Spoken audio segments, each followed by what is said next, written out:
The shame in the church aisle. You don't belong here. Leave. Now.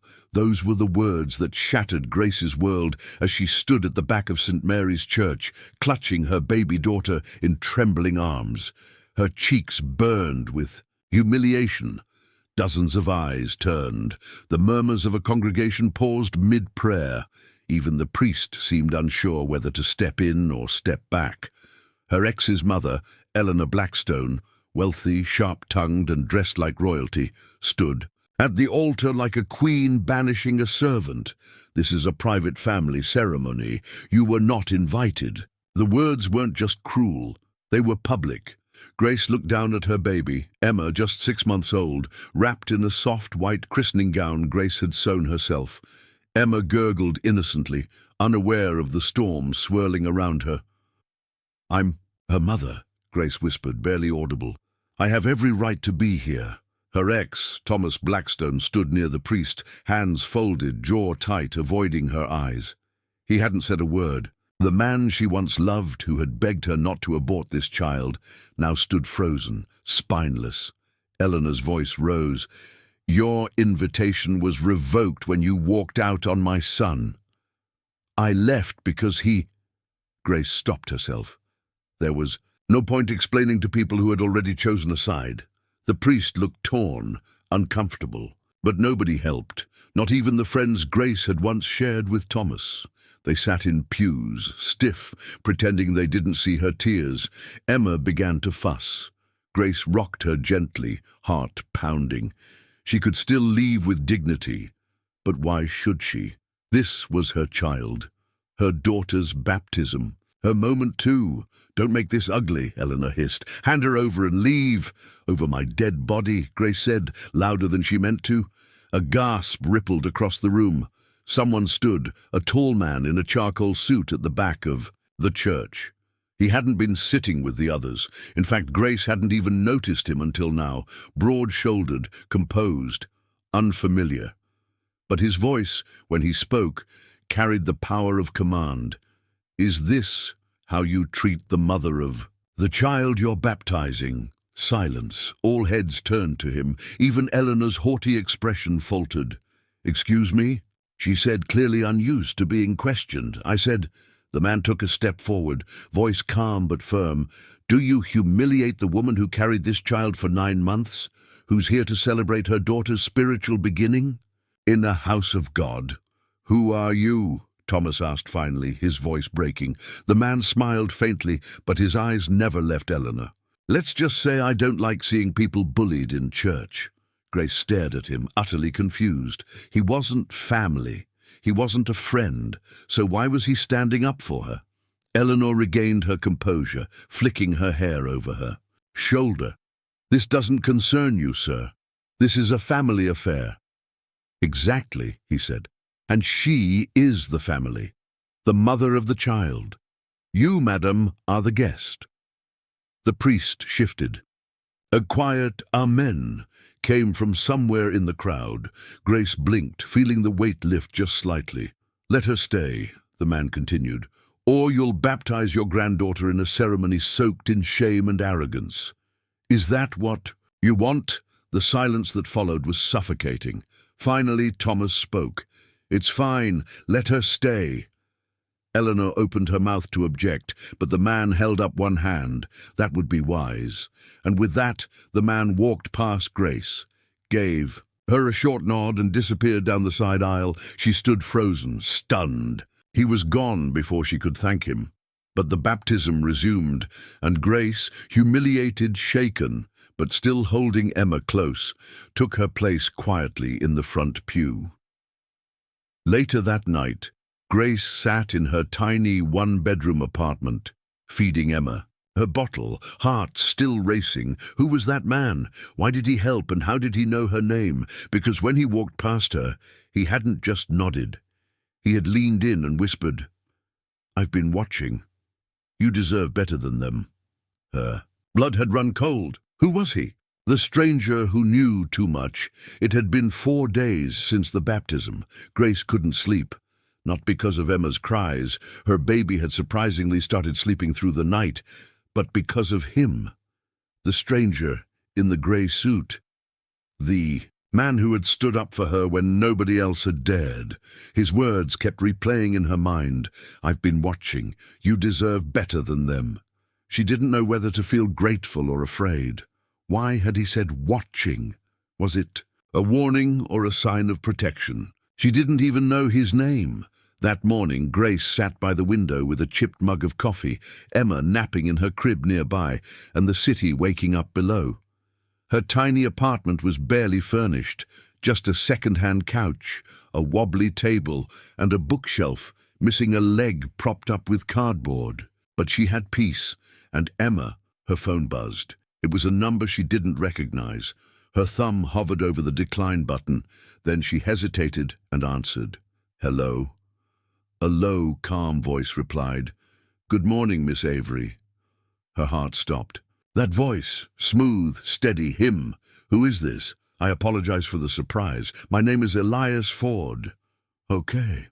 Why are you calling me?" "You left the church too quickly." "I didn't get the chance to explain." "I thought I'd give you time." Her stomach clenched. "You followed me?" "No." "I watched." "There's a difference." She gripped the phone tighter. "You said you've been watching. What does that mean?" There was a pause. "I run a foundation," he said.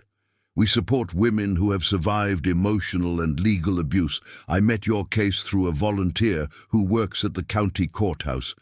Your custody battle, the way Thomas's family tried to push you out, it disturbed me." Grace didn't speak. "I know what Eleanor Blackston did to you," Elias continued. "The court manipulation, the threats, the backroom deals." Her voice came out as a whisper. "How do you know all this?" "I have a good team. And I've been where you are," she frowned. "You? A man in a three-piece suit with a voice like a lawyer? You've been where I am." "My mother was like Eleanor," he said quietly. "Cold, controlling. She destroyed my father. I saw her use money and connections to bury people alive. I know that kind of power. I know how it smells. And I don't let it win anymore." Grace's throat tightened. She didn't know what to say. "I'm not asking you to trust me," Elias added. "I'm just asking you to let me help. That's all." Her instinct screamed to hang up, but something in his voice, the steadiness, the lack of pressure, stopped her. "What kind of help?" "Legal assistance, security if you need it, a path forward." "I don't want revenge." "Good," he said, "because I don't offer revenge. I offer freedom." She paused. "You're not some millionaire stalker, are you?" He chuckled. "I'm a billionaire, slightly worse." Grace nearly choked on her coffee. "You're joking."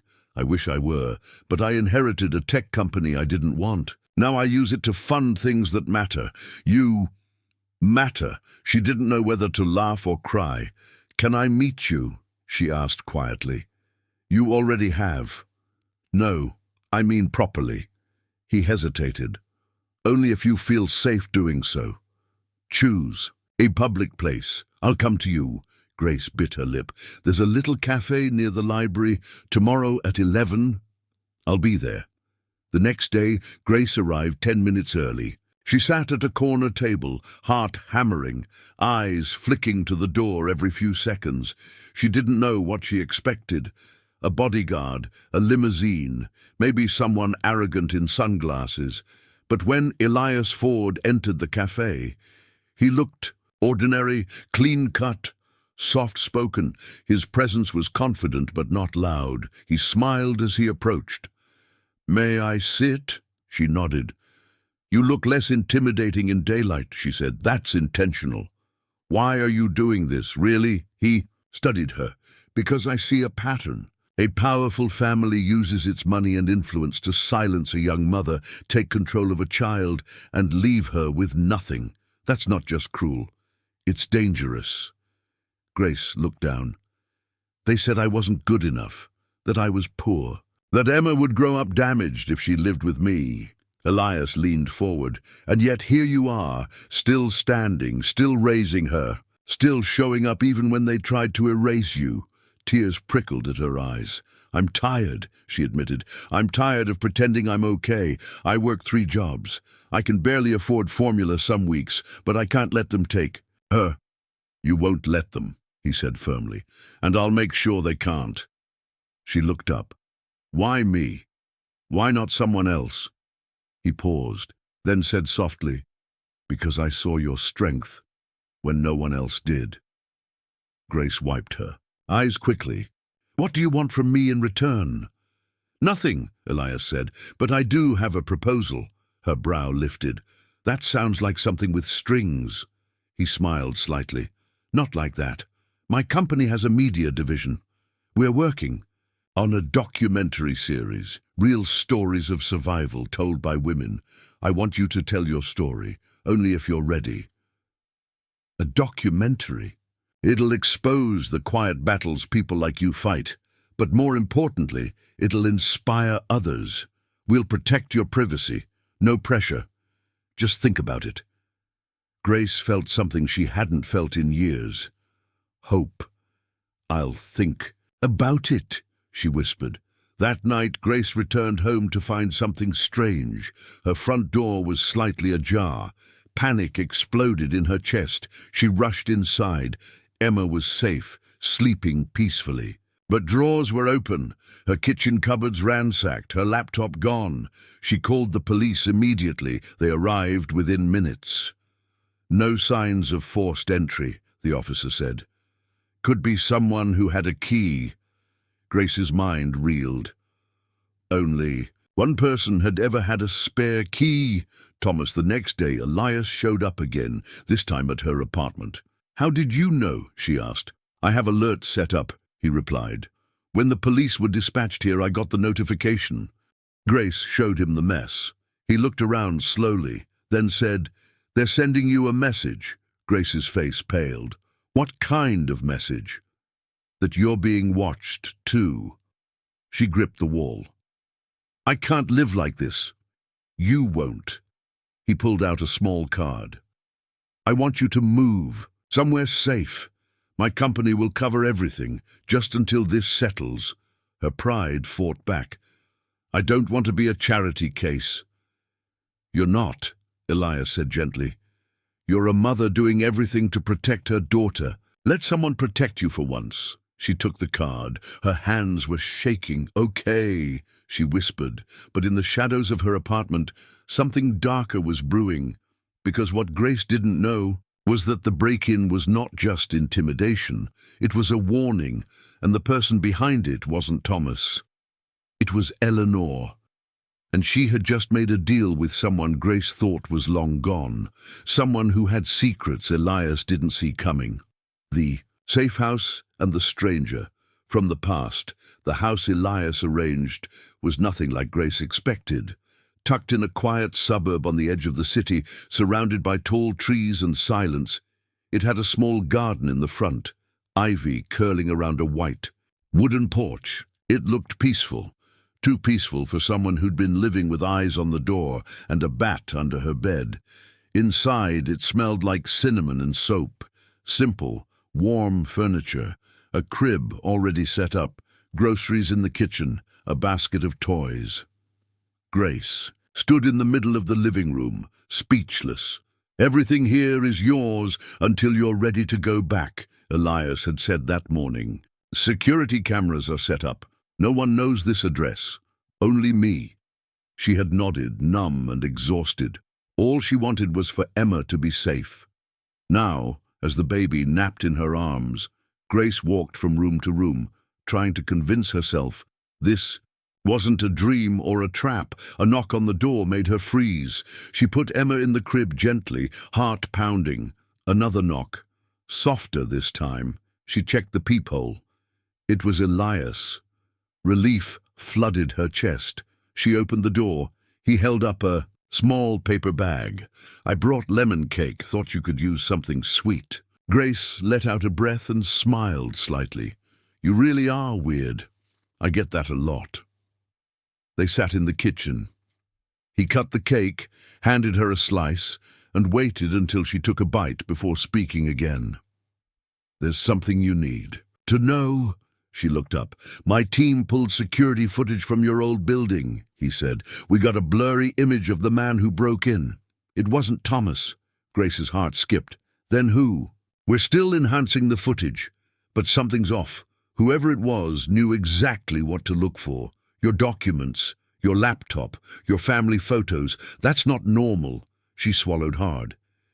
"You think it was Eleanor?" "I think that she orchestrated it, but I don't think she did it alone, meaning she's getting help from someone who knows you well, someone from your past." Grace's stomach twisted. "No one from my past would help her," she said. "Not after what she's done." Elias's jaw tightened. "People do strange things for power and money." Grace looked away. "I don't care who it is. I'm not afraid anymore." "You should be careful, Grace," he said. "They're not done." The next evening the baby was asleep, and Grace was in the kitchen washing bottles when the landline rang. She stared at it. Only 2 people had the number: Elias and his assistant. She picked it up. "Hello?" At first, there was silence. Then a deep, familiar voice. "Did you think you could disappear forever?" Her blood went cold. "Who is this?" But she already knew. It was Liam, her ex-brother-in-law, Thomas's older brother, the man who once tried to kiss her when Thomas wasn't home. The man she'd warned Eleanor about, who was swept under the rug like an embarrassment. He laughed softly. "Did you think I wouldn't find you?" Her voice shook. "What do you want?" "I want you to come back. Quietly. Give Thomas full custody. Walk away. No courts. No more embarrassment. I'm not walking away from my daughter." He chuckled again. "Oh, Grace, you don't understand. This isn't a negotiation." Then the line went dead. She dropped the phone. Her legs gave out. She sat on the floor, staring at the wall, unable to breathe. Liam, he was worse than Eleanor. Cruel behind the scenes, smart, charming, dangerous. He was the one Eleanor had called, and now he knew where she was. Elias arrived within an hour. He didn't ask questions. He listened, watched her hands tremble, then made a call. Full lockdown. He told his security team, "No one comes in or out without clearance. Trace that call and find out where Liam Blackstone is right now." He hung up and turned to Grace. "We'll protect you," he said. Grace stared at him. "What if you can't?" "I will. How can you be so sure?" Elias leaned in, his voice low and steady. "Because when I was 14, my stepfather put my mother in the hospital, and the system failed her. I swore I'd never let anyone I cared about go through that again." The word hit her. Cared. She hadn't heard anyone say that in years. The next day brought more news. Elias's investigator returned with a name. Liam had hired a private investigator 2 weeks ago, paid in cash. The investigator had been following Grace, her grocery runs, her day job, her daycare drop-offs. One detail hit harder than the rest. The PI had spoken to a woman claiming to be a former friend of Grace's, gave him information about where she might flee if scared. The name? Melanie. Grace's breath caught. Melanie was her roommate in college. They had been like sisters until Grace got pregnant and Melanie sided with Thomas's family. Melanie had testified against her in the custody hearing, said Grace had emotional instability, a lie that almost cost her everything. Now Melanie had helped them again. Grace wanted to scream. "Why are they all against me?" she cried. "What did I do?" Elias didn't speak. He just reached over and gently took her hand. "You survived. That's what you did." 3 nights later, someone tried to break into the safe house. The motion sensors picked it up at 2:17 a.m. Grace was awake in seconds. She grabbed Emma and ran to the panic room Elias had built into the master closet. Security was there within 5 minutes. The man ran, but not before leaving something behind, a burned photo of Grace and Emma. The faces scratched out. No message, just fear. But Elias's team got a clear image this time, not Liam, a younger man. Maybe hired muscle. Grace sat on the floor, holding Emma tight, heart racing. She didn't want to live like this. She wanted peace. She wanted her daughter to grow up laughing, not ducking from shadows. That morning, Elias gave her a choice. "You can leave the city," he said. "We'll help change your name. Start over. New job, new place." Grace looked down at Emma, then looked up. "No," she said. "I'm done running. They're the ones who should be afraid." Elias nodded. "Then, let's end this." The courtroom, the collapse, and the comeback. The courtroom was colder than Grace remembered, not the temperature, the feeling. A sharp stillness in the air, like everyone was holding their breath and waiting for a bomb to drop. It had been 3 weeks since the break-in at the safe house. 3 weeks since Grace decided she was done hiding, and now, standing outside the glass doors of the courthouse, holding Emma in one arm and Elias's hand in the other, she was ready to end this war. The petition she filed, backed by Elias's legal team, requested full custody of Emma, citing endangerment, harassment, and intimidation from the Blackstone family. It was risky. If she lost, she might lose Emma forever. But Grace wasn't the same frightened woman who had been shoved out of her daughter's baptism. She was stronger now, and she wasn't alone. Inside the courtroom, Eleanor Blackstone sat like a queen on a throne, flanked by her expensive lawyers. Her lips were drawn tight, her posture perfect, every bit the image of untouchable wealth.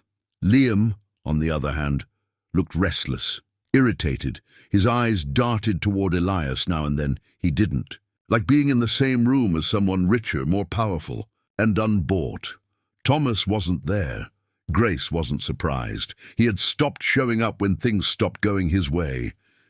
When Grace entered, Eleanor didn't even glance at her. But Liam did. A smirk tugged at the edge of his mouth.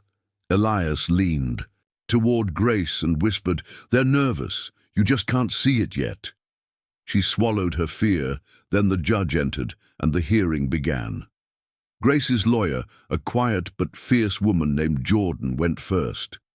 She laid everything out. The custody manipulation, the coerced statements, the break-ins, the threatening calls, the psychological warfare. Then came the evidence, the security footage of Liam's hired goon at Grace's apartment, the police report from the safe house, the recorded voicemail Liam left the night before the custody motion was filed, and then the kicker, a confession video from Melanie. 2 days ago, Elias had reached out to her. Quietly, legally, she'd cracked under pressure, told the truth. "I was paid to lie," Melanie said on video. "Mrs. Blackstone told me if I testified Grace was unstable, I'd be taken care of. I thought I was helping, but now I know I wasn't." Gasps echoed in the courtroom when the judge played the clip. Eleanor's jaw clenched. Liam cursed under his breath. Grace just sat there, hands folded in her lap, heart hammering so hard it hurt. Then Eleanor's lawyer tried to speak, tried to twist it, said Grace was manipulating people, said Elias's involvement was suspicious. So Elias stood, and, with permission from the judge, he spoke, not as a billionaire, not as a sponsor, but as a witness. "I met Grace because I recognized in her something I've spent my life fighting. Injustice wrapped in expensive clothes," he said calmly. "The Blackstone family has used wealth as a weapon. I've seen it before, and this time I chose not to stand by." He turned toward Eleanor. "My mother used to say people like you don't lose battles, but sometimes they lose everything when the truth gets loud enough." The judge asked for a recess. Grace sat outside the courtroom, too stunned to speak. Elias sat beside her. "You were brilliant," he said quietly. "I didn't say anything." "You didn't have to. You showed up." She looked at him, and for the first time she really saw him. Not the polished man with power, but the human being underneath. He had shared her pain, carried it, fought beside her. "Why do you care so much?" she asked. "About me, about Emma." He didn't speak for a long time. Then he said, "Because for a long time I thought I was broken. that no amount of money or power could fix what my childhood did to me. But then I met you, and I saw that healing isn't about escaping. It's about facing the storm and walking through it anyway. You reminded me of that. Grace blinked. Fast. I don't know what to say. You don't have to say anything. She reached out slowly and took his hand. When court resumed, the judge didn't take long. In a firm, unwavering voice, she declared, I find that the environment provided by Ms. Grace Avery is both nurturing and safe. Evidence shows a pattern of manipulation and harassment by members of the Blackstone family. I hereby award full custody of Emma Avery to her mother, effective immediately. All previous visitation rights are suspended, pending further investigation. There was a hush, and then for the first time in a very long time, Grace breathed. Liam stood up, red-faced. This is a farce! You can't do this! The judge banged her gavel. Sit down, Mr. Blackstone, or I will have you removed. Eleanor didn't say a word. She simply stood and walked out, her face frozen like porcelain. Cracked beneath the surface, Grace watched her go. But she didn't feel hatred, she just felt peace. 2 months later, Grace stood outside a bookstore, holding Emma on her hip. The sky was golden, warm, soft. Inside the shop, a small poster showed a smiling picture of her and the words, From Surviving to Thriving, One Mother's Journey, book signing with Grace Avery. She'd told her story. Not in court, not on camera, but on paper. Elias's media company had published it, and it had spread like wildfire.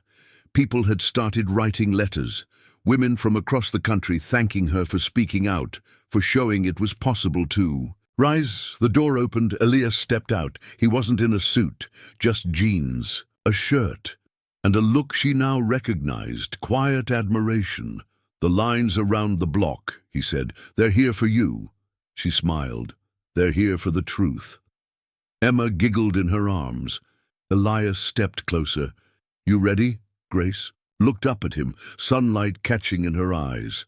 I think I finally am. He smiled, and together they walked into the bookstore, mother, daughter, and the man who didn't save her, but helped her save herself. The end final message. Sometimes life tries to erase you, but the ones who survive are the ones who stand back up. Even when no one claps, you don't need to be saved, just seen. And when the right person finally sees you, you don't just survive, you rise.